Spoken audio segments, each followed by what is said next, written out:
Buenas tardes, ¿qué tal? ¿Cómo están? Muy buenas tardes. Buenas tardes, doctora. ¿Qué tal? Bueno, hoy día vamos a tocar dos temas muy interesantes, que es sobre complicaciones agudas de diabetes mellitus y la otra que es sobre síndromes poliglandulares autoinmunes.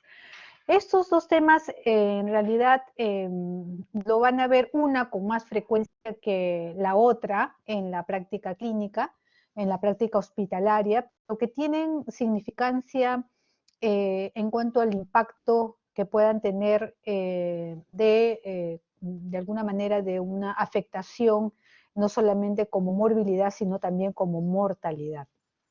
En el caso de las complicaciones agudas de diabetes mellitus, nosotros conocemos perfectamente que diabetes mellitus pues es una enfermedad crónica, es una enfermedad que se va dando en el tiempo, que se va instalando, que tiene fases de instalación y que de alguna manera, ya sea diabetes mellitus tipo 1, tipo 2, o ya sea las diabetes mellitus de causas secundarias, no se instala de la noche a la mañana. Sin embargo, cuando estas se descompensan, cuando estas sufren alguna alteración de mayor exacerbación del problema, vamos a ver que está relacionado con la osmolaridad o con la formación de cuerpos cetónicos o con la propia medicación o condiciones de riesgos que hagan que se descompense la glucosa de una manera muy aguda, entonces vamos a tener que pueden tener riesgo de complicaciones cardiovasculares, cerebrovasculares, enfermedades neurológicas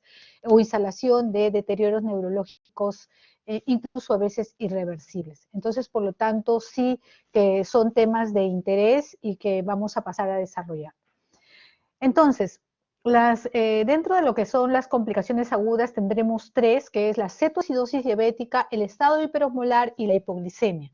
La cetoacidosis diabética y el estado hiperosmolar son condiciones que a veces se pueden, o sea, no necesariamente son excluyentes. Es decir, que si bien es cierto, hay criterios para uno y hay criterios para otro, pero a veces no se puede separar en algún tipo de paciente se puede dar ambas condiciones, es decir, puede estar en un estado hiperosmolar y a la vez estar en un estado cetósico. Por otro lado, no siempre se da en todos los pacientes. Hay ciertas condiciones de riesgo o factores que puedan precipitar estos estados. El cuadro más bien de hipoglicemia es un cuadro que sí se da en un paciente diabético, pero generalmente está relacionado a condiciones en relación a la medicación que recibe, adicional a otras condiciones clínicas que también las vamos a ver. Se evidencia dentro de los últimos 10 años más o menos un 35% de aumento de presentación de cetoacidosis diabética. ¿Y por qué hay este incremento? Porque tenemos más pacientes diabéticos, porque tenemos más pacientes con tratamiento con insulina, porque tenemos más pacientes que digamos que de alguna manera tienen esta deficiencia severa de insulina y que por lo tanto, y que se asocian a otras comorbilidades que también suman para la aparición de esta condición. ¿Dónde se presenta más? Se presenta más entre los 18 y 44 años, aunque también lo podemos encontrar en los menores de 20 años, que generalmente son las cetoacidosis que se dan en los diabéticos tipo 1, en la cual hay una ausencia marcada de producción de insulina. Y mientras que también tenemos que se puede presentar entre los 45 a 65 años con un 24%, ¿no? La cetoacidosis diabética como tal es predominantemente, se presenta en los diabéticos mellitus tipo 1, pero eso no significa que no se presenten los diabéticos mellitus tipo 2. Aunque en ellos hay una disminución de la producción de la insulina o también hay resistencia a la acción de la insulina, también se puede presentar sobre todo cuando se da concomitantemente con otra condición de riesgo. Ahora, en niños y adolescentes, la cetoacidosis es una condición importante de muerte y por lo tanto hay que tomarle bastante atención. Se dice que en adultos con cetoacidosis diabética la tasa total de mortalidad es menos de 1%. Sin embargo, cuando ya vimos es grupo etario más joven, pues entonces la tasa de mortalidad aumenta mucho más, ¿no? Las muertes no solamente se dan por la condición de la cetoacidosis, sino por la complicación propia de la cetoacidosis, que ya vimos que son fenómenos cardiovasculares, cerebrovasculares, cuadros neurológicos importantes y que al final esto pues va a ocurrir, digamos, o va a ser la causa directa de la muerte. Ahora, la mortalidad atribuida a enfermedades hiperosmolares o a los síndromes hiperosmolares va a ser mucho mayor que los cuadros de cetoacidosis diabética.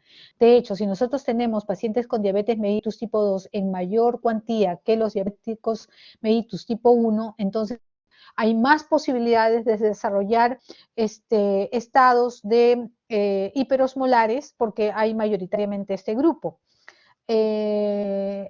Sin embargo, en los diabéticos tipo 1, donde hay una ausencia de insulina, una disminución marcada de insulina, que es la condición importante que debe de haber para que se desarrolle la cetosis, entonces esto se va a dar en menos porcentaje. Y por lo tanto, el porcentaje de mortalidad también está en relación a ello. Ahora, los cuadros básicamente de enfermedades cardiovasculares, cerebrovasculares, se van a ver mucho más de alguna manera implicadas o se van a desarrollar en mayor manera cuando hay comorbilidades, ¿no? Generalmente los pacientes diabéticos que tienen enfermedades metabólicas concomitantes son dislipidémicos, tienen aceleramiento de la ateromatosis, tienen cuadros de obesidad, a veces se acompañan de hipotiroidismo que también favorece la dislipidemia, son pacientes hipertensos. Entonces, todo este contexto de este perfil epidemiológico de riesgo, pues, hace que estas condiciones, pues, sean bastante aparatosas y que deban de tener una atención rápida, oportuna y sobre todo con un diagnóstico correcto. Ahora, dijimos que hay factores precipitantes, o sea, está el estado cetósico, que ahora vamos a ver la fisiopatología y vamos a ver por qué la deficiencia marcada de insulina o la ausencia de insulina son los factores importantes que van a, digamos, direccionar este estado clínico de cetosis, pero también hay un factor precipitante. Y estos factores precipitantes están en relación básicamente a si hay un déficit absoluto de insulina o hay un déficit relativo de insulina. Si hay un déficit absoluto de insulina, esta generalmente se va a dar en los diabéticos tipo 1, ya dijimos que puede alcanzar hasta 20 a 25%. Hay muchos errores de continuidad de insulina, hay muchos de ellos se olvidan sus dosis, porque ellos serían pues insulino dependientes para poder de alguna manera ejercer su actividad metabólica adecuada. Sin embargo, ellos o no saben que son diabéticos tipo 1 o si lo saben, no se administran adecuadamente las dosis correctas de insulina. O simplemente también pueden haber errores con respecto a la inyección o alteraciones en cuanto a la absorción de la insulina. En cambio, en los pacientes que tienen déficit relativo de insulina, en ellos los factores precipitantes generalmente son cuadros infecciosos y de hecho los pacientes que a veces debutan y se entera uno o descubre uno que un paciente es diabético porque hace el estado cetoacidótico, lo hace con un cuadro infeccioso concomitante, precipitante, ya sea porque ha hecho una celulitis, una infección respiratoria, una infección urinaria, una bacteriemia, una infección digestiva, o sea, cualquier tipo de infección podría precipitar este estado de cetoacidótico. ¿Por qué? Porque en esas condiciones siempre van a aumentar los requerimientos de insulina en estados hipermetabólicos como por ejemplo un estado séptico, un estado infeccioso. Otro cuadro en el cual también se necesita de esto es cuando hay injurias a nivel cardíaco, un infarto agudo de miocardio, accidentes cerebrovasculares, enfermedades en las cuales digamos, hayan hormonas contrarreguladoras de la insulina, como por ejemplo el Cushing, la acromegalia, el feocromocitoma, en la cual pues van a haber pues situaciones de hiperglicemia acentuadas, además del estado de hiperglicemia que tiene ya el paciente diabético. El estrés emocional, muchas veces relacionado a las hormonas del estrés, como es la adrenalina, el cortisol, que van a producir también incremento de estados hiperglicémicos. Cualquier estado de estrés quirúrgico, traumas, intervenciones quirúrgicas, traumatismos, la gestación también es considerada como factores precipitantes. Drogas, por supuesto, por eso que hay que tener muy en cuenta los antecedentes, porque muchos de estos datos van a aparecer como parte de los antecedentes, en la cual sumado al estado clínico cetoacidótico y antecedentes en las cuales hayan estos ruidos presentes, entonces uno tiene que hacer la correlación para decir, bueno, estoy frente a este estado clínico de, digamos, de complicación aguda, ¿no? Y dentro de las drogas precipitantes están los inmunosupresores, los diuréticos, anticonceptivos, agonistas beta-adrenérgicos, el alcohol, los antipsicóticos, ejemplo, pero también, así como encontramos, digamos, una causa concomitante o precipitante, también podemos hasta un 20-25% de pacientes no encontrar ninguna razón, solamente el hecho de ser diabéticos y la mayoría de ellos diabéticos tipo 1. Entonces, la condición de cetoacidosis diabética es una condición grave que se da en los pacientes diabéticos y en la cual tiene que haber una triada bioquímica. Primero tiene que haber un incremento de glucosa. Este incremento de glucosa tiene que ser al menos mayor de 250 miligramos por decilitro. Tiene que haber alguna evidencia de cetonemia, ya sea en sangre o en orina. Y tiene que haber acidosis. Pero considerándose acidosis sobre todo con parámetros muy puntuales, que es un pH menor de 7.3 y un bicarbonato menor de 15. Estos componentes son muy importantes para poder considerar que estamos frente a un paciente con cetoacidosis diabética. ¿Por qué? Porque podría tener yo un cuadro en el cual la acidosis no está marcada, está con acidosis pero no está tan marcada. Entonces, podría ser un paciente que está en un estado hiperosmolar, en donde también podría haber un estado de acidosis, pero sin embargo no es tan marcada, lo que sí aparece en la cetoacidosis diabética, justamente producto de esta producción excesiva de cuerpos cetónicos, que le van a dar, digamos, ese margen de condición de producción de ácidos endógenos que van a provocar esta condición de acidosis importante. La hiperglicemia también. ¿Por qué? Porque la hiperglicemia podría estar hiperglicémico, pero no demasiado. De repente está encima de 200 y uno decir, bueno, sí, acá puede estar en condición cetoacidósica, pero como se dan fenómenos metabólicos paralelos, entonces no cualquier hiperglicemia leve podría estar o podría precipitar un estado cetoacidósico. Por eso es que hay este parámetro. Y, lógicamente, la evidencia de que tiene que haber cuerpos cetónicos presentes, que lo podemos descubrir ya sea en la sangre o ya sea en orina.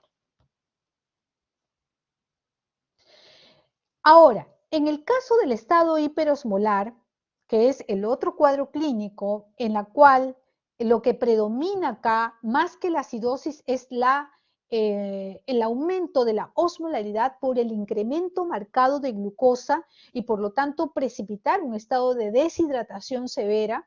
Entonces, aquí ya los parámetros un poco van a cambiar. De hecho, que el pH no va a ser pues menor de 7.3 como era en el estado cetoacidótico, sino que puede haber acidosis, pero con rangos mayores a 7.3. El bicarbonato no va a estar menos de 15, tiene que estar, bueno, más de 20. la osmolaridad tiene que estar alta, más allá de 320 miliosmoles por kilo, y la glicemia, y eso es muy importante, tiene que estar por encima de 600 miligramos por decilitro, ¿no?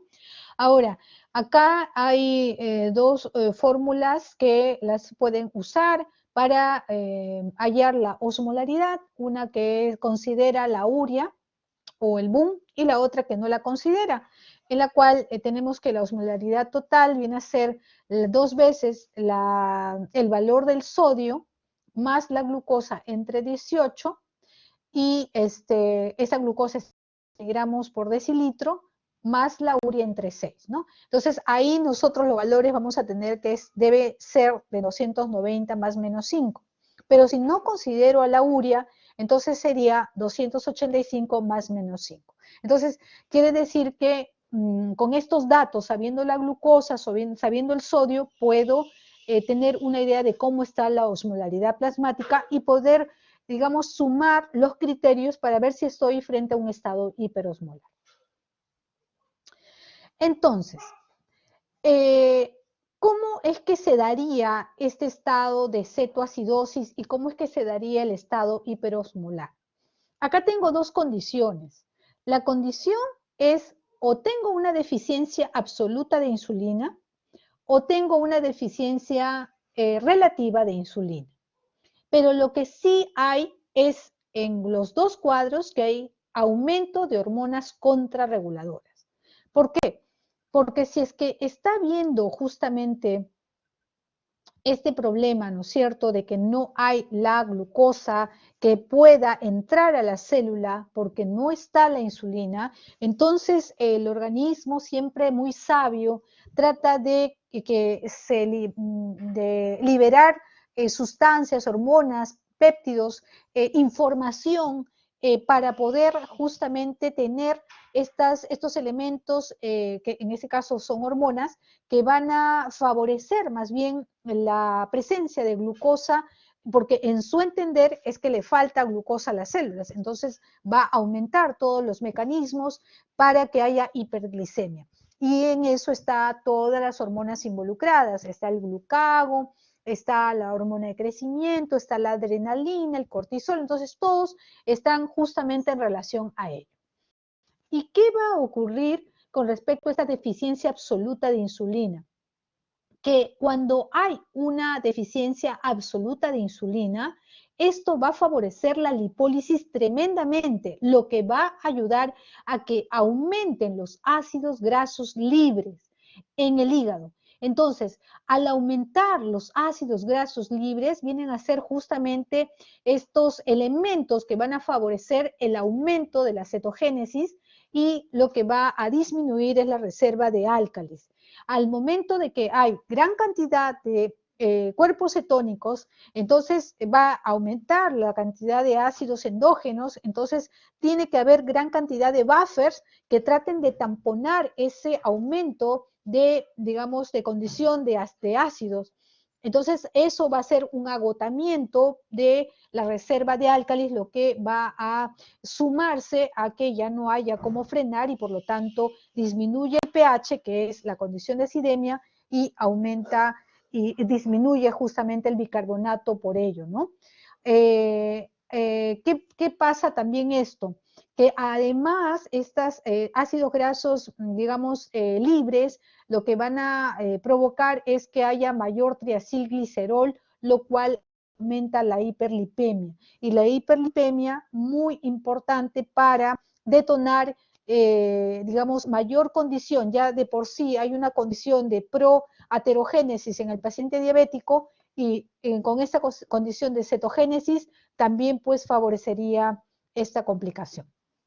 Entonces, por otro lado, tenemos que, entonces, para que haya la cetogénesis, tiene que haber esta condición. Debe haber una deficiencia absoluta severa de insulina, entonces esto favorecería los cuerpos cetónicos, el pH bajo, que es la condición de acidemia, el consumo de bicarbonato, que justamente eran las tres condiciones que nosotros, las dos condiciones que explicábamos en la presencia de la cetogénesis. La tercera condición era la hiperglicemia, que se da justamente por ello, por el aumento de las hormonas contrarreguladoras, y en la cual esto va a aumentar la proteólisis, va a disminuir la síntesis de las proteínas, y esto va a condicionar que haya aumento de sustratos para la gluconeogénesis.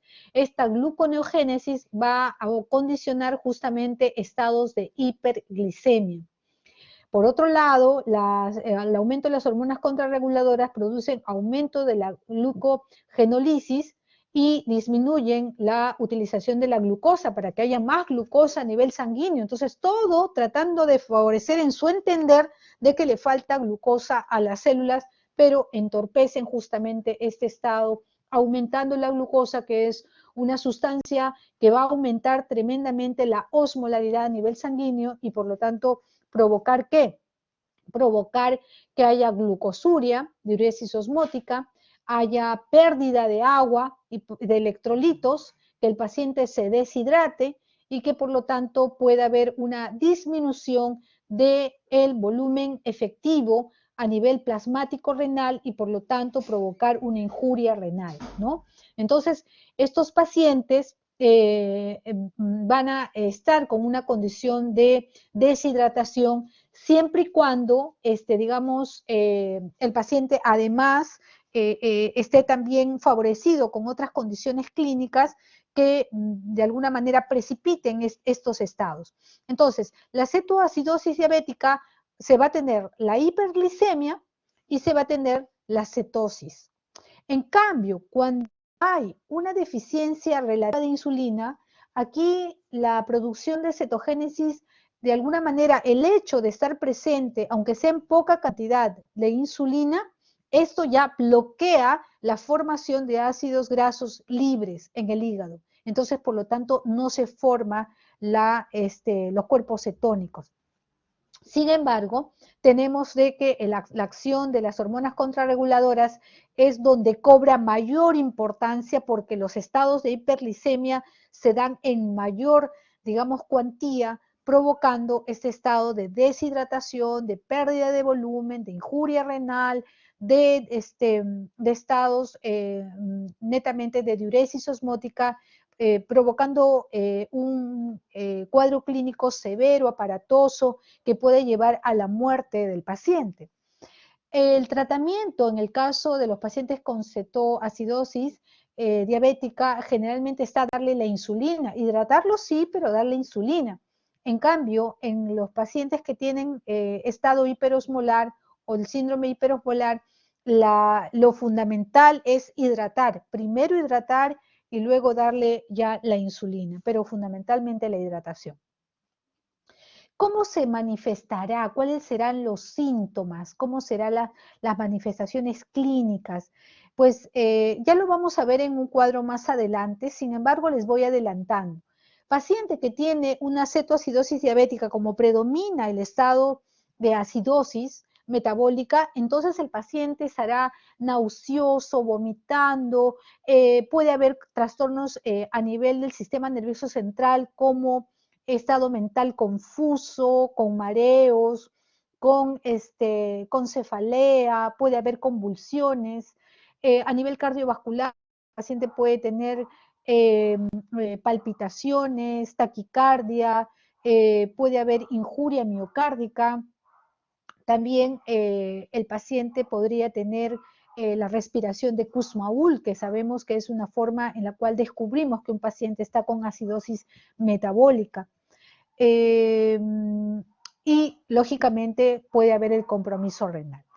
En el caso del estado hiperosmolar, lo que predomina es la deshidratación a todo nivel, deshidratación con hipovolemia. Por lo tanto, esa hipovolemia se va a expresar a nivel también del sistema nervioso central. Vamos a tener de que el paciente puede tener problemas también en relación a la contracción de volumen y por lo tanto las células del sistema nervioso central tener trastornos en, digamos, como por ejemplo somnolencia, confusión, puede estar en estado de coma, puede haber convulsiones, puede haber letargia, puede haber desorientación. Desde el punto de vista, las mucosas bastante secas, deshidratadas, trastornos en el volumen urinario por la injuria renal. Entonces, todas las sintomatologías se desprende de acuerdo a la fisiopatología que está presente en el paciente. Estos factores precipitantes, así como teníamos en la cetoacidosis diabética, también en los estados hiperosmolares también las vamos a tener.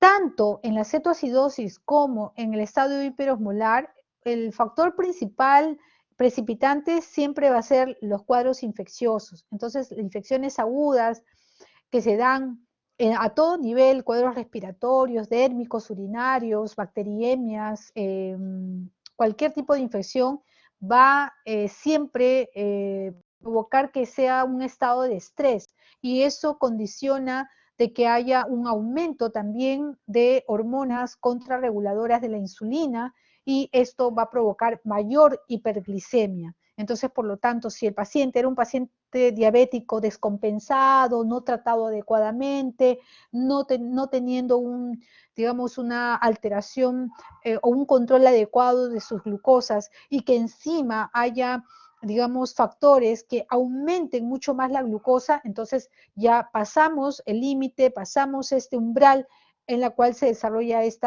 digamos, este aumento de la osmolaridad con todo lo que viene, que es la deshidratación, la contracción del intravascular fundamentalmente. Cuadros de estrés que van a ocasionar lo mismo, es aumento de hormonas contrarreguladoras o mayor necesidad de insulina que no la tiene o la tiene poca, como por ejemplo las pancreatitis, la embolia pulmonar, obstrucción intestinal, diálisis peritoneal, trombosis mesentérica, insuficiencia renal, shock séptico, hipotermia, cuadros de hematomas subdurales, quemaduras, cuadros endocrinológicos como acromegalia, tirotoxicosis. Todas estas explicadas desde el punto de vista de fenómenos de estrés, fenómenos de injurias, fenómenos en los cuales aumentan los requerimientos metabólicos, hay aumento de hormonas de estrés, dentro de las cuales interviene la adrenalina, el cortisol, o fenómenos endocrinológicos puramente como por ejemplo la acromegalia, que es una hormona, la hormona de crecimiento es una hormona contrarreguladora de la insulina, o el Cushing por el cortisol, que también es una hormona contrarreguladora de la insulina, la tirotoxicosis, que es por la hormona de la tirotropina, que también va a aumentar justamente este aumento de la glucosa, porque aumenta el metabolismo. Entonces, lógicamente que son condiciones de estrés casi todas, si ven o revisan todas, son cuadros agudos de mayor precipitación, de mayores necesidades metabólicas, lo que va a hacer justamente que sea ese punto de quiebre para que se dé el fenómeno del estado hiperosmolar. Ahora, hay medicamentos también que van a apuntar un poco a lo mismo, como por ejemplo algunas quimioterápicos como la L-asparaginasa, anticonvulsivantes como la fenitoína, antipsicóticos que también intervienen con el metabolismo de los carbohidratos, nutrición parenteral, es decir, pacientes que sean diabéticos y que además se le haya tenido que dar por algún otro motivo nutriciones parenterales, también pueden tener este tipo de complicación. Calcio antagonistas, agentes inmunosupresores, beta bloqueadores, es decir, todos también en relación a los efectos colaterales adversos que tienen que ver con el estado de hiperglicemia. Entonces, ¿qué es lo que sí es común para ambos? Es los síntomas de hiperglicemia, ¿no? ¿Cuáles son los síntomas de hiperglicemia? La polidipsia, la polifagia, la poliuria.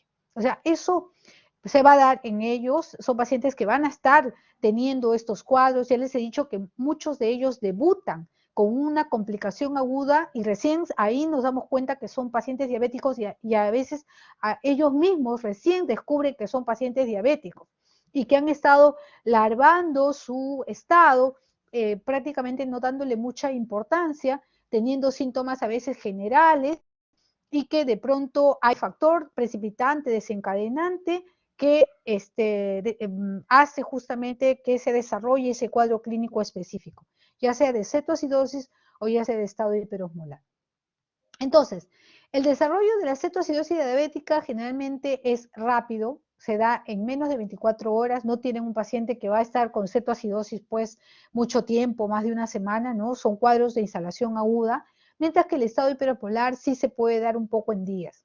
Los síntomas están en relación a la poliuria, polidipsia, polifagia, la pérdida de peso, la debilidad, alteraciones del sensorio, que también son síntomas comunes para ambos. Ya dijimos que tanto la deshidratación como la cetoacidosis pueden provocar estados neurológicos importantes de diferente índole, ya sea alteraciones en el nivel de conciencia, ya sea alteraciones en el contenido de la conciencia, pero algo que sí es un poco más específico de sintomatología es con respecto a los síntomas de acidosis que se dan en la cetoacidosis diabética con mayor cuantía, que están las náuseas, los vómitos, la respiración de Kussmaul, ¿no es cierto? Puede haber disfunción renal, puede haber un estado en la cual hay una situación de estrés con gastritis hemorrágica, dolor abdominal y en el caso de del estado hiperosmolar, pues los estados de hipovolemia, ¿no? Puede llegar a la hipotensión, la deshidratación severa, el shock, las alteraciones mentales que pueden darse, que si bien es cierto, se dan en ambos lados, pero como el estado de deshidratación por estado hiperosmolar es mucho más severo en este cuadro segundo, entonces pues se tiene que las mucosas secas, el piel seca, el que no orine mucho el paciente, lo voy a ver mucho más frecuente en el estado hiperosmolar. Entonces, habría que resumir esto en un cuadro de criterios diagnósticos en la cual tengamos el estado cetoacidótico y el estado hiperosmolar. Ahora, el estado cetoacidótico también en alguna literatura ustedes la van a poder de alguna manera dividir en un estado leve, moderado a severo, lo pueden tener como referencia, pero al final de alguna manera les puede servir desde el punto de vista académico, didáctico, y clínico también, porque si están frente a un estado cetoacidótico diabético severo, pues es un paciente que tiene que ir de frente a shock trauma, ¿no? Un estado un cetoacidótico leve les permite un poco corregirlo con un poco más de tiempo, ¿no? De alguna manera también tiene implicancia de actitud terapéutica. Por eso es que también se los he traído. Pero hay diferencias marcadas en cuanto a los parámetros para definir la cetoacidosis con respecto al estado hiperosmolar. Entonces decimos, con respecto a la glucosa en el cetoacidótico, si ves, tiene que ser mayor de 250, pero si yo tengo un mayor de 600, ya tengo que sospechar que eso va más para un estado hiperosmolar. El pH pueden estar con acidosis, pero si yo tengo un pH menor de 7.3, entonces tengo que estar pensando en un estado cetoacidótico, mientras que mayor de 7.3, un estado hiperosmolar. El bicarbonato, menor de 15, acá le dan incluso hasta 18, le dan para el caso leve, para moderado de 10 a 15 y severo menor de 10, pero de hecho menor de 18, aunque en el cuadro anterior les puse menor de 15, vamos a tomarlo como 18 ya el parámetro para, digamos, dar cabida a este cuadro resumen que les he dado. Es mayor de 18 si sería un estado hiperosmolar, mientras que menos de 18 del bicarbonato sería un estado cetoacidótico. La presencia de cuerpos cetónicos definitivamente tiene que estar presente en el estado cetoacidótico, mientras que puede o no puede estar, no, generalmente no lo está en un estado hiperosmolar. La osmolaridad va a ser mucho mayor en el estado hiperosmolar, mayor de 320, mientras que dependerá de la severidad de la hiperglicemia, si es que vamos a tener aumento o no de osmolaridad en el estado cetoacidótico. Como hay ganancia de ácidos endógenos, entonces, por lo tanto, este va a ser un típico caso de acidosis metabólica con anion gap elevado, que lo vamos a tener en el estado cetoacidótico, mientras que en el estado hiperosmolar pues puede ser un anion gap normal.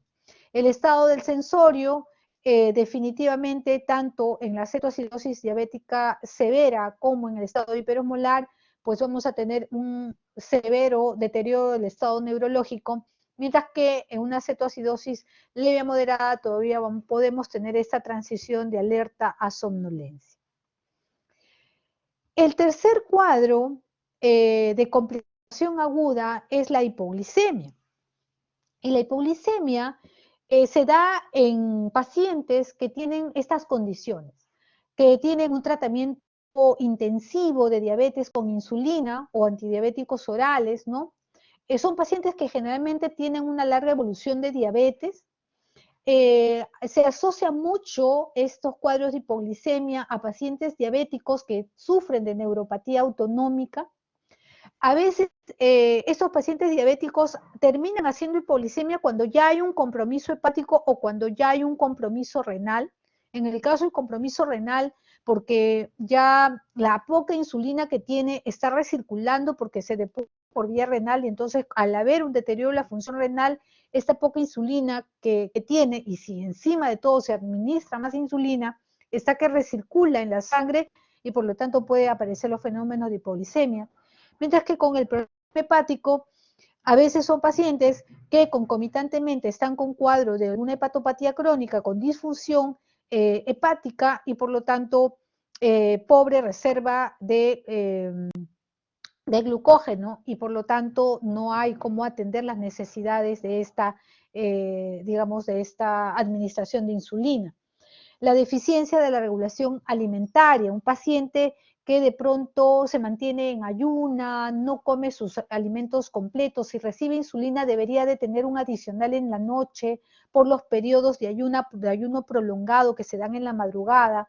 Las hipoglicemias a veces se presentan en la madrugada más que en el día, o pacientes que de repente tienen algún proceso digestivo o alguna limitación, problemas de mala absorción, cuadros diarreicos, es decir, problemas digestivos en los cuales no permite una adecuada alimentación, entonces podría, o no tienen los requerimientos adecuados de ingesta de calorías, pueden tener hipoglicemia.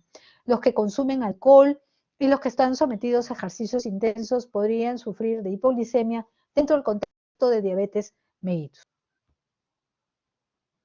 Ahora, para definir la hipoglicemia en los pacientes con diabetes mellitus, se dice que tiene que ser menor de 60 miligramos por decilitro. Sin embargo, acá hay que hacer algunas salvedades.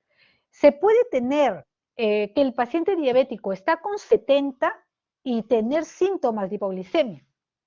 O se puede tener valores de 50 y el paciente no tener muchos síntomas. Es decir, que puedo tener esta miscelánea de comportamiento. Por lo tanto, además de tener una glucosa baja, debo de tener los criterios de alteraciones clínicas, ya sea en síntomas y o en signos de hipoglicemia. Y que las manifestaciones van a depender del estado de hipoglicemia, si es que es una hipoglicemia leve, moderada o severa. Y para ello, por ejemplo, podemos tener la sintomatología. La hipoglicemia leve, ¿qué pasará? ¿Qué sucede cuando hay hipoglicemia? No hay glucosa, entonces, por lo tanto, va a haber una activación de los sistemas de contrarregulación justamente de todos los mecanismos que van a aumentar la glucosa. Entonces, dentro de ellos, los que aumentan la glucosa frente a una hipoglicemia es la adrenalina.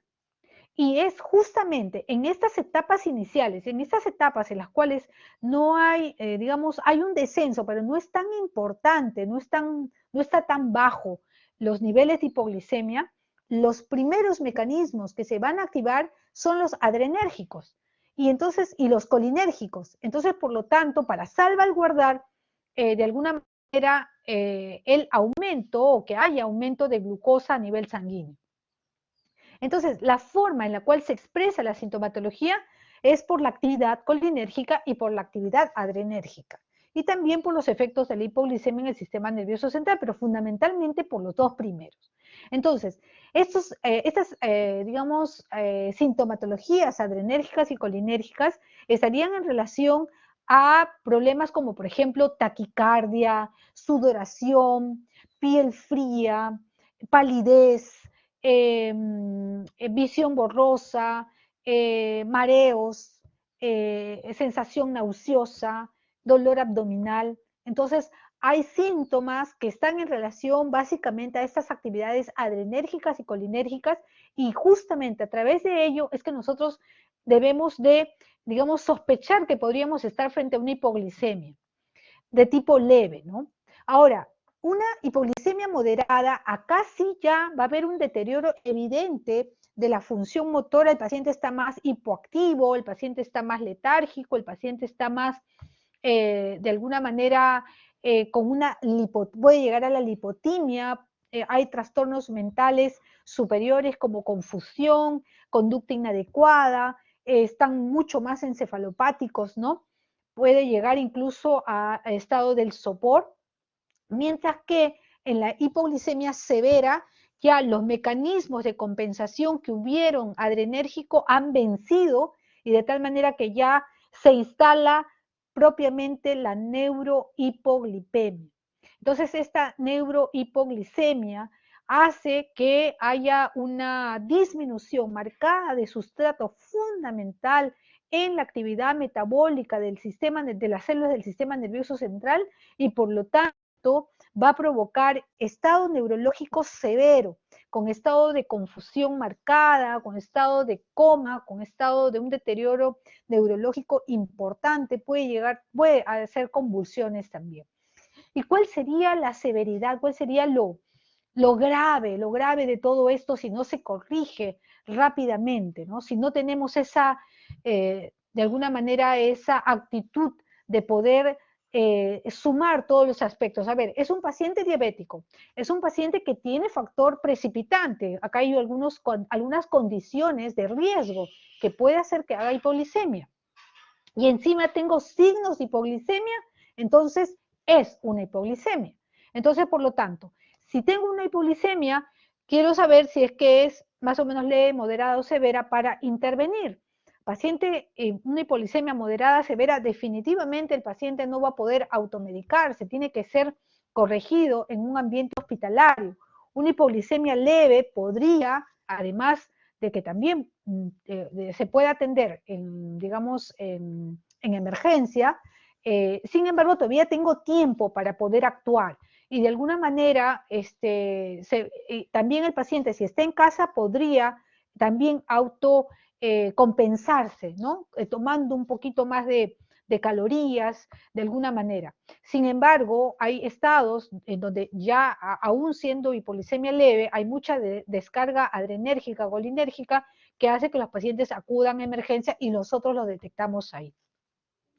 Lo riesgoso de esto es que entre en un estado de hipoglicemia irreversible a nivel del sistema nervioso. Por lo tanto, sería una encefalopatía hipoglicémica con daño permanente en la corteza cerebral o eventos cerebrovasculares, cardiovasculares, también de una manera irreversible, con complicación severa, con incluso causa de muerte. Entonces, por eso que es importante que ustedes conozcan estos síndromes, que sepan reconocerlos, y sobre todo que sepan actuar rápidamente para evitar de que estos pacientes lleguen al deterioro neurológico en donde hay irreversibilidad y por lo tanto se quedan con secuelas neurológicas para toda su vida. Bueno, eso sería con respecto a la primera presentación. Ahora nos vamos a la segunda presentación.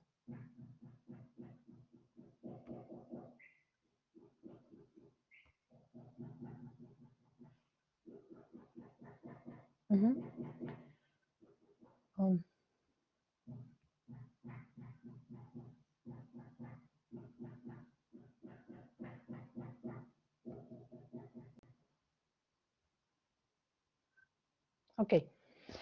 Bueno, en En este síndrome, que es un síndrome muy interesante, porque si bien es cierto, no necesariamente lo van a ver con mucha frecuencia, pero si ustedes se lo aprenden bien, cuando tengan la oportunidad de estar frente a un cuadro sospechoso, van a poderlo reconocer y lo más satisfactorio es que van a poder ayudar a ese paciente que muchas veces están yendo de centro hospitalario en centro hospitalario y al final no se sabe qué es lo que tiene, ¿no? Entonces, el síndrome poliglandular endocrinológico es un síndrome que compromete varias glándulas endocrinológicas y que tienen una naturaleza fisiopatológica de autoinmunidad. Estos síndromes están dentro del grupo de los síndromes poliglandulares, en las cuales hay dos tipos, uno que son los que vamos a tocar hoy día, que son los síndromes poliglandulares autoinmunes, o también ustedes lo pueden reconocer como SPA o APS también como nomenclaturas conocidas en la bibliografía. Y las otras son los síndromes de neoplasias endocrinas múltiples, que son también con nomenclatura conocida MEN. Sin embargo, esta última no la vamos a tocar ahora. Estos síndromes poliglandulares autoinmunes tienen que tener condiciones en las cuales debe de haber al menos dos glándulas comprometidas y los fenómenos fisiopatológicos que ocurren en estas glándulas tienen que ser de autoinmunidad. Ahora, ¿cómo es que se fue descubriendo esto? Generalmente, ustedes saben que antiguamente las personas que estaban en trato directo con los pacientes tenían mucho interés de ir descubriendo las etiologías, las causas, y como no las podían descubrir cuando el paciente estaba vivo, a veces descubrían cuadros cuando cuando se les hacía las necropsias, es decir, hay muchos hallazgos que hoy en día conocemos justamente gracias a las necropsias. Entonces, algo que surgió de mucho interés fue cuando comenzaron a ver las necropsias de aquellos pacientes que tenían cuadros muy compatibles con insuficiencia suprarrenal, pero que no eran de etiología tuberculosa, que en esa época era una etiología muy válida, muy frecuente. Entonces, no había granulomas, no se aislaba el VAR, no estaban los bacilos, entonces, por lo tanto, no parecía ser. Y más bien, ¿qué descubrían? Descubrían que había fenómenos en los cuales había infiltración de linfocitos, había evidencia de proceso inflamatorio sin presencia de gérmenes, sin presencia de digamos, de condiciones compatibles con infecciones crónicas o con infecciones agudas. En la historia clínica del paciente, cuando estaba vivo, no había una enfermedad conocida que pueda asociarse a la enfermedad, a la insuficiencia suprarrenal.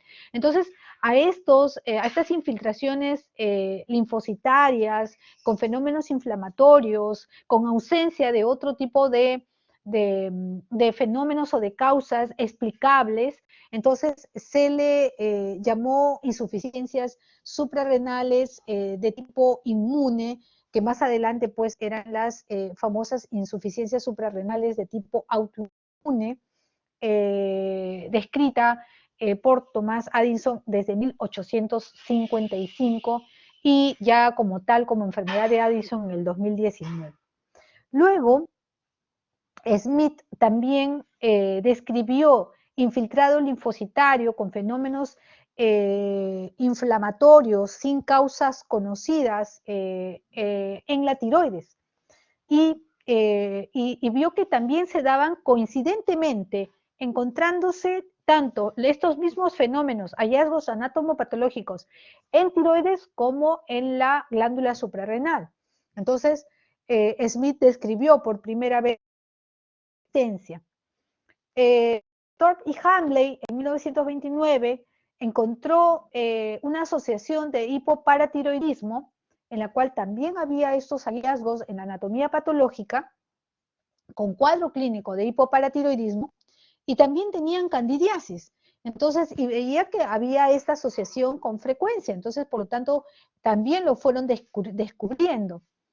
Luego, Leonard lo que asocia en el 1946 es hipoparatiroidismo con insuficiencia suprarrenal, y Carpenter en 1964 diabetes mellitus de tipo autoinmunitaria. Entonces, ¿qué tenían en común todas estas enfermedades? Primero, que sí hay coexistencia de fenómenos que afectan glándulas endocrinológicas. Que esta coexistencia tenían un denominador común que era estos infiltrados linfocitarios con fenómenos inflamatorios, que además podían tener diverso comportamiento, es decir, hipoparatiroidismo con candidiasis, tiroiditis con insuficiencia suprarrenal con hipoparatiroidismo, entonces como que tenían diferentes afecciones. Y otra característica es que no se les había encontrado alguna causa que se les pueda de alguna manera asimilar a estos fenómenos conocidas, ¿no? Algún virus, alguna bacteria, algún germen, alguna neoplasia, nada, no se le había encontrado. Entonces, a estos cuadros clínicos se le denominó justamente los síndromes poliglandulares autoinmunes, que esta clasificación de Neufeld y Blizzard, que es una clasificación antigua pero válida hasta el momento, ha podido de alguna manera clasificar los fenómenos poliglandulares autoinmunes de tal manera que cuando se presentan de esta forma, digamos, este es tipo 1, este es tipo 2, este es tipo 3, este es tipo 4. Y sea fácil poder de alguna manera relacionarlos y también saber de que en este descubrimiento y en este proceso de clasificación se vio mucho la implicancia que se tenía con respecto a la mutación del gen aire, y que por lo tanto este gen estaría involucrado en la presencia de fenómenos autoinmunes en paralelo o que se presenten concomitantemente en la esfera de las glándulas endocrinológicas. Entonces, en la tipo 1, ¿qué es lo que se observa? Se observa que hay cuadro de candidiasis mucocutánea crónica, y estas candidiasis son lesiones que se encontraban en diferentes partes, podrían ser a nivel de mucosas orales, a nivel de la región de la piel, a nivel de la mucosa esofágica, podrían encontrarse también candidiasis a nivel de bronquio alveolar, menos frecuente, más generalmente oral, pero y que también podrían darse fenómenos de candidiasis vulvovaginal, ¿no? Sobre todo estas, sobre todo fundamentalmente la candidiasis a nivel mucocutáneo. Pero también estos pacientes tenían el fenómeno o el síndrome del hipoparatiroidismo, y que esta era de tipo primario, lógicamente porque no podría ser secundario, sino ya tendría causa, ¿no? En este caso son primarios, hay un fenómeno de hipoparatiroidismo, lo que sabemos que se va a expresar clínicamente con hipocalcemia, y esta hipocalcemia sabemos que puede tener manifestaciones neurológicas, cardiovasculares, intestinales, ¿no es cierto?, fundamentalmente, y entonces, y sistémicas. Entonces estos pacientes estaban nauseosos, vomitando, tenían tetania, tenían taquicardia, tenían problemas neuromusculares, podrían convulsionar, etc. Entonces era cuadro muy sugestivo de hipoparatiroidismo, y que además tenía insuficiencia adrenal autoinmune. Entonces, y que también sabemos cómo identificar una insuficiencia adrenal. Una insuficiencia adrenal va a ser todo aquellas manifestaciones en las cuales no haya la hormona del cortisol. Entonces, por lo tanto, estos fenómenos va a haber un hipocortisonismo. ¿Y cómo se reconoce un hipocortisonismo? A los pacientes adelgazados, que pueden tener fenómenos intestinales, de diarrea, con hiperpigmentación, con cuadros de hipoglicemia, hiponatremia, hipotensión, asténicos. Entonces, pacientes que más o menos como que están dentro de ese perfil de insuficiencia suprarrenal. Y que para poder catalogarlo como tipo 1, al menos deberían estar 2 presentes. En el tipo 2, lo que se encontró es igual, un síndrome de insuficiencia adrenal, pero acá lo que había es enfermedad tiroidea. Acá estaba presente enfermedades tiroideas y o diabetes mellitus. Es decir, había el acompañamiento de la insuficiencia adrenal, pero o con fenómenos tiroideos o con fenómenos tipo diabetes mellitus tipo 1. Entonces, a este perfil se le clasificó como las diabetes, como las síndromes poliglandulares autoinmunes de tipo 2. La de tipo 3, aquí tiene que estar presente la enfermedad tiroidea, que es de tipo autoinmune, ya sea por cualquiera de estos fenotipos de tiroiditis autoinmune, como por ejemplo la tiroiditis de Hashimoto, o por ejemplo mixedema primario, o por ejemplo enfermedad de Gray-Basedon, o oftalmopatía endocrinológica. Es decir, tiene que haber un fenotipo de tiroiditis, pero que a ella se sumaba otra enfermedad autoinmune, pero que no debería de existir la insuficiencia suprarrenal, porque si existiera la insuficiencia suprarrenal, entonces sería la tipo 2, ¿no es cierto? Entonces, por lo tanto, acá tiene que estar la enfermedad tiroidea, pero tiene que estar con otra enfermedad autoinmune, pero que no sea de insuficiencia suprarrenal. Y la tipo 4 era también una combinación de 2 o más enfermedades autoinmunes, órgano específicas, que no estaban incluidas en la tipo 1, ni en la tipo 2, ni en la tipo 3. Es decir, que no comprometían tiroides, que no comprometían suprarrenales, que no comprometía el páncreas, ¿no? Por la diabetes mellitus, que no comprometía la paratiroides. Entonces, que no comprometan estos cuadros, estos 4 órganos, pero que sean en otros órganos, entonces ahí se podría clasificar en el tipo 4. Otra característica que tienen estos fenómenos es que se dan en el tiempo. Es decir, no es que aparece todo al mismo tiempo. Podría aparecer los fenómenos glandulares al mismo tiempo, pero también pueden presentarse de una manera, digamos, de alguna manera que se va dando en el tiempo, van apareciendo rasgos hasta que se complete el cuadro clínico característico. Entonces, repasando la clasificación, la tipo 1, ¿cuál sería lo saltante? Primero que esta se asocia más al gen aire, se transmite de herencia autosómica recesiva, la manifestación de la candidiasis crónica mucocutánea es fundamental, es lo que predomina en mucosas, en la parte dérmica, en la parte de lechos unguiales también.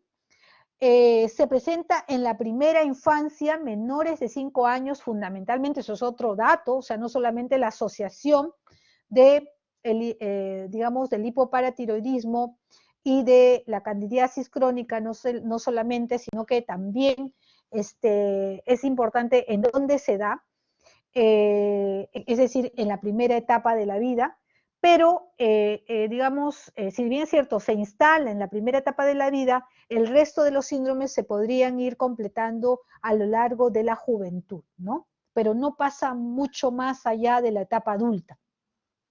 El hipoparatiroidismo es en menor de 10 años, la enfermedad de Addison aparece entre 10 a 15 años de edad, o sea, van apareciendo, digamos, el cuadro clínico y a veces hay que tener alta sospecha o seguirlo al paciente para ver si es que se desarrolla el otro fenómeno autoinmune de la otra glándula y por lo tanto ahí completar y decir que estamos frente a este cuadro. Con menor frecuencia se puede asociar a otros fenómenos como hipogonadismo primario, alopecia, anemia perniciosa, diabetes mellitus, hepatitis autoinmune, vitíligo, tiroiditis autoinmune, que sabemos que son fenómenos autoinmunes, ¿no es cierto? Luego, la tipo 2, esta se presenta ya en un grupo etario un poco mayor, de 20 a 40 años, debutan, tiene la forma de herencia, es poligénica. Acá lo fundamental es la insuficiencia córtico-suprarrenal, que se da en un 50%, y para ello vamos a tener dos síndromes que se pueden dar dentro de esta clasificación tipo 2, que es el síndrome de Schmidt, en la cual hay la insuficiencia córtico-suprarrenal y la tiroiditis autoinmune, ¿no? Se encuentran esos dos fenómenos, y ya le dijimos cómo se manifiesta clínicamente, ¿no? Entonces decimos, a esta asociación, decimos que esto sería un Schmidt. Y si encontramos de que están las tres, es decir, está la insuficiencia suprarrenal, la tiroiditis y la diabetes mellitus tipo 1, entonces a eso le diremos síndrome de Carpenter. Entonces ahí tenemos prácticamente definido estos dos síndromes dentro de lo que es la clasificación 2. Ahora, ¿también puede asociarse con otros fenómenos autoinmunes? Sí, todas estas enfermedades pueden asociarse de otras enfermedades, pero sine qua non tienen que estar estas categorías descritas primero para definirlas como tal, estas asociaciones que las estamos describiendo. Ahora, las otras que también pueden acompañar es con hipogonadismo, con anemia perniciosa, con enfermedades celíacas, que sabemos que todas estas son fenómenos autoinmunes en órganos específicos y que se requiere al menos 2 de las 3 condiciones clínicas, es decir, insuficiencia suprarrenal, tiroiditis o diabetes mellitus tipo 1, 2 de las 3 para decir que estoy frente a esta clasificación tipo 2. Y la tipo 3, en la tipo 3, esta es transmitida de herencia autosómica dominante, se da también en una edad mediana. Los síntomas de afección es endocrina autoinmune, excepto de las suprarrenales, ¿sí? O sea, hay una afección endocrina, pero no tiene que estar en las suprarrenales. Pero la que sí tiene que estar es la tiroiditis. La tiroiditis de todas maneras tiene que estar. Y puede acompañarse de fenómenos autoinmunes en otros tejidos, como por ejemplo a nivel intestinal, a nivel de los ojos, a nivel de las articulaciones, ¿no? Y incluso lo subclasifican. La tipo 3 se puede subclasificar en 3 categorías, la A, la B y la C. En el caso de la A, todas estas 3 se van a acompañar con tiroiditis, es decir, tiene que haber tiroiditis más, ¿no? Tiroiditis más. En el tipo A sería tiroiditis más diabetes mellitus tipo 1. En la tipo 3B hay tiroiditis más anemia perniciosa. En la 3C hay tiroiditis, pero puede acompañarse con vitíligo y o alopecia areata o alguna enfermedad autoinmune en otro órgano. Entonces, por lo tanto, si tenemos estos fenómenos, podemos asociarlo. La sintomatología, queridos alumnos, está en relación a las manifestaciones justamente del cuadro clínico que se establece ahí. Si es diabetes mellitus tipo 1, entonces habrá la hiperglicemia y los síntomas serán polidipsia, poliuria, polifagia, la astenia, el decaimiento, los trastornos visuales, polineuropatía, es decir, todo en relación a eso. Si estamos hablando de hipoparatiroidismo, ya mencioné cómo se podría manifestar, con qué síntomas podría venir el paciente. Si estamos hablando de una tiroiditis, la tiroiditis podría venir por síntomas locales en los cuales hay dolor, hay crecimiento de la glándula o hay simplemente dolor, o si está en su fase de hipertiroidismo, entonces tener fenómenos de justamente la sintomatología en relación a la hiperfunción de las hormonas tiroideas, es decir, hiperdefecación, no ganancia de peso, hiperactividad, ansiedad, taquicardia, piel suave, pérdida de cabello, o sea, todo lo que corresponde a un hipertiroidismo. Pero si está en su fase de una tiroiditis que termina en una fase de hipotiroidismo, entonces el paciente vendrá por esas manifestaciones en relación a un hipotiroidismo, ¿no? Ganancia de peso, piel seca, la macroglosia, el mixedema, puede haber un poco de bocio, o sea, todas las manifestaciones, el estreñimiento, todo en relación a un hipotiroidismo. Si el paciente viene con cuadro de, a ver, ¿cuál podría, cuál no se podría haber definido acá? Insuficiencia suprarrenal, también les he dicho cómo podría venir. La idea es que ustedes, en base a la sintomatología de estos fenómenos autoinmunes, que muchas veces lo van a encontrar de acuerdo al nombre que dice, si hay hipoparatiroidismo, entonces eso es lo que se va a encontrar clínicamente, ¿no? Si hay una insuficiencia suprarrenal, eso es lo que clínicamente se va a encontrar. Entonces, si ustedes reconocen esta sintomatología, dentro de todas las posibilidades diagnósticas, también piensen en en las enfermedades poliglandulares, endocrinológicas, autoinmunes. También tengan como posibilidad. Están pensando, uy, esto es de tipo autoinmune, no tengo ninguna causa conocida, parece autoinmune. Uy, y acá está apareciendo otro también fenómeno autoinmune en esta otra glándula. Entonces, por lo tanto, esto no será una enfermedad poliendocrina autoinmune múltiple. Entonces, ahí tienen esa posibilidad, que no se vayan a olvidar. Bueno, si hubiera alguna pregunta, con todo gusto. Si no, les voy a dejar igual el material a la delegada para que les puedan compartir a todos ustedes. ¿Algún problema con las clases? ¿Todo se está desarrollando? Ahora sí, una pregunta. Buenas tardes. Sí, dime. En la última diapositiva que usted ha puesto, o sea, cualquier problema de tiroides va a generar, por ejemplo, una clasificación de 3C. Cualquier tipo, sea una hipo o una hiper. Claro, o sea, lo que nosotros tenemos que tener claro que está como cuadro clínico la tiroiditis autoinmune. Y dentro de la tiroiditis autoinmune vimos que hay varias formas de presentación. Puede ser, por ejemplo, una tiroiditis de Hashimoto. En el caso de la tiroiditis Hashimoto podría venir en su fase hipertiroidea o en su fase hipotiroidea. La idea es que venga con el cuadro o sea, que se sepa que es una enfermedad de la tiroides, ¿no es cierto? Y lógicamente para llegar a eso no hay otro ruido de otra causa que justifique esta enfermedad. Casi la mayoría de las enfermedades de tiroides responden más a fenómenos autoinmunes. También puede ser neoplásico, pero en este caso no estamos hablando de eso, estamos hablando de fenómenos autoinmunes. Si es una enfermedad de Graves-Basedow, que también es una enfermedad tiroidea autoinmune, generalmente los Graves-Basedow vienen por hipertiroidismo. Entonces vamos a tener esa forma de presentación clínica.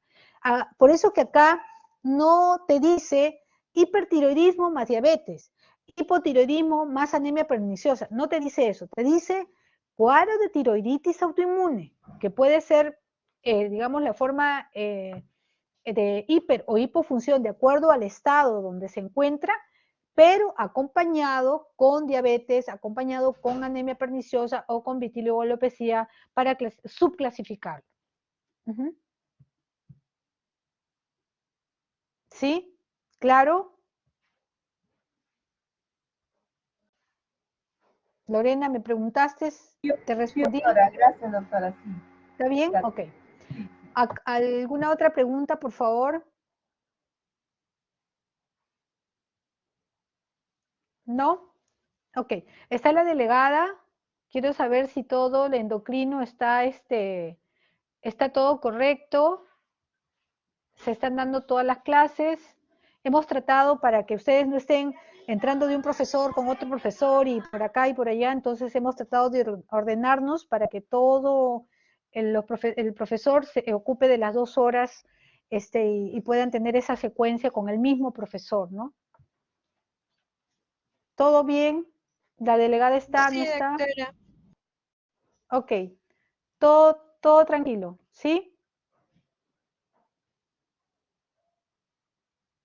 Karen, Sí, doctora, más bien muchas gracias. Ya les mandé a todos el cronograma de las clases programadas como le había informado. listo. Ok. Muy bien, chicos. Entonces, les voy a compartir las diapositivas y gracias a todos ustedes por escucharnos. Nos vemos. Cuídense. Buen examen. Gracias, doctora. Cuídese.